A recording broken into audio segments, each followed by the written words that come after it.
안녕하세요. 숨은 지식을 찾아서 알려드리는 숨은뜻 연구소의 윤 소장입니다. 코로나19로 인해서 밖에 나갈 수도 없고 누굴 만날 수도 없는 요즘, 집콕 생활이 일상이 되어버렸는데요. 업무부터 여가까지 방에서 모든 걸 해결하다 보니 방과 집에 대한 관심이 점점 높아지고 있습니다. TV에서도 방을 정리해주거나 좋은 집을 찾아주는 내용의 프로그램이 인기를 얻고 있죠. 그래서 알아본 오늘의 연구 주제는 바로 공간입니다.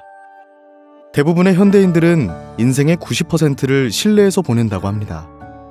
그만큼 방이나 집, 실내 공간은 인간에게 아주 직접적인 영향을 주고 있죠. 건축가 훈데르트 바서는 집을 제3의 피부로 표현하기도 했고, 소설가 알랭드 보통은 공간이 그 안에 살고 있는 사람의 희망과 일치할 때 비로소 그 공간을 집이라고 할 수 있다는 말을 하기도 했어요. 그만큼 공간은 인간과 밀접한 관계를 갖고 있는데요. 공간과 인간의 상호관계에 대한 연구는 1960년대 건축 심리학으로 시작됐습니다. 이후 1970년대에는 공간 심리학, 1980년대에는 신경 건축학으로 이어져 오며 건축물이나 환경이 인간 행동에 미치는 영향을 연구하고 있죠. 그럼 공간은 도대체 인간에게 어떤 영향을 미칠까요? 공간이 적절하게 구성되지 않았을 때 우리는 기분이 침체되기도 하고 에너지를 빼앗기기도 합니다. 또 공간은 업무 능력에 영향을 주기도 하고 육체의 건강에도 영향을 미칩니다. 아이들의 경우 신체 활동이나 놀이 태도가 공간에 영향을 받기 때문에 정신적, 신체적 발달과도 관계가 있습니다.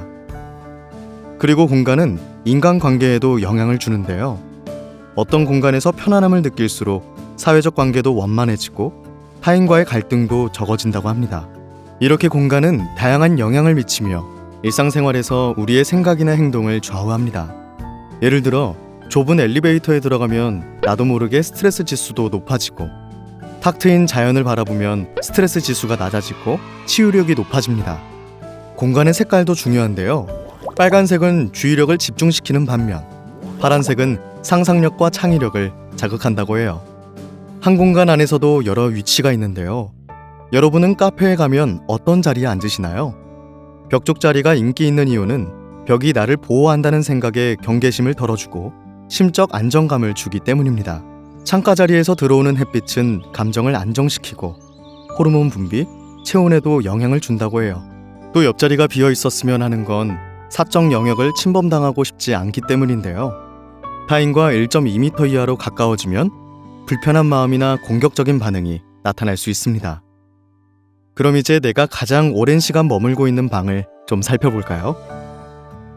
방의 모습에 따라 성격을 알 수 있다고 하는데 여러분의 방은 지금 어떤가요?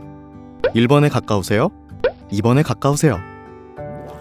1번처럼 방이 깨끗하다면 능률적으로 일하는 사람일 수 있습니다. 뭔가 계획을 세우고 하나하나 처리해가는 방식을 선호하죠. 2번처럼 방이 더럽다면 사실 이런 방에서 일할수록 창의적인 생각을 할 수 있다고 합니다. 실제로 아인슈타인이나 스티브 잡스, 페이스북의 창시자인 마크 저크버거도 방이 더럽기로 유명해요. 그럼 내 방도 더러우니까 나는 창의적인 사람이구나 싶으시다고요? 만약 어떤 일의 골몰에서가 아닌 단순한 게으름으로 방이 더러운 거라면 오히려 업무의 효율이 떨어질 수도 있으니까 조심하세요. 그리고 오히려 너무 방이 깨끗해도 결벽이나 강박에 시달리는 걸 수 있고, 반대로 너무 지저분하면 공허한 마음이나 선택장애로 인한 것일 수 있으니 방의 상태를 보면서 나의 마음을 먼저 깨달아야겠죠. 그럼 마음 건강에 좋은 방은 어떤 방일까요? 혹시 필요도 없는 물건을 빼곡히 쌓아두고 어수선한 방을 외면하고 있다면 나도 모르게 내 마음의 문제에서 도망치고 있는 중일지도 모릅니다. 우리가 필요 없는 물건을 사는 이유는 자기 보상이나 불안, 자기 과시를 위한 것들인데요. 이렇게 물건을 많이 사도 마음은 오히려 공허한 경우가 많죠. 방에 물건들이 가득 찰수록 오히려 마음은 복잡해지고 어지러운 시야 때문에 내 마음을 똑바로 바라보기가 어려워집니다. 그래서 많은 사람들이 마음과 공간의 건강을 위해 미니멀리즘, 즉 단순하고 간결한 것을 추구하게 되었습니다. 버릴수록 행복해지고 정리를 통해 자기 통제력과 공간 장악력이 생기면서 인생을 더 주도적으로 살아갈 수 있게 되기 때문이죠. 일본 최고 정리 전문가인 곤도 마리에는 어떤 물건에 더 이상 설레지 않으면 버리라고 말하는데요. 비운 후에 내가 설레는 걸 사게 되면 내가 좋아하는 것도 알게 되고 더 나아가서 내가 어떤 인생을 살고 싶은지도 알 수 있게 된다는 겁니다.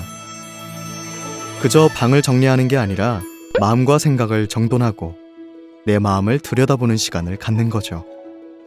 혹시 지금 답답한 방 안에서 어지러운 마음을 안고 계시다면 오늘부터 방을 정리하면서 내 마음을 돌아보세요. 공간과 마음을 함께 꾸며가면서 나를 더 사랑하게 될 수 있을 거예요.